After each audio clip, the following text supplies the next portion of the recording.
Baby? Hello. Ndakuenda shanda nonokaenda kubasa. Ndakuenda Okay. my love. And But ukunasona mata. Musoro ndinamatira baby wangu ndanonoka ndi. Aiwa namata wega. Yes, I always pray for you murume wangu, but sometimes unozvoda ungozvinamatira wega unoziva. Ndanganonoka baby. Okay.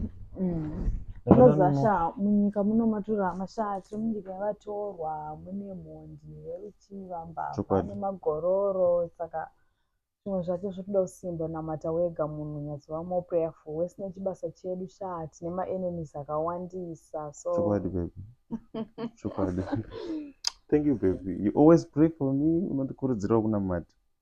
Papa ndakutobuda. But ngatinamate tese, you know, I know baby. You are very strong panyaya dzekunamata. Ndokutemba baby wangu. Okay, fine. Thank you so much. Let's And tunamata. Are you ready? Yes. I know you are always ready. Okay. Okay baby, let's pray.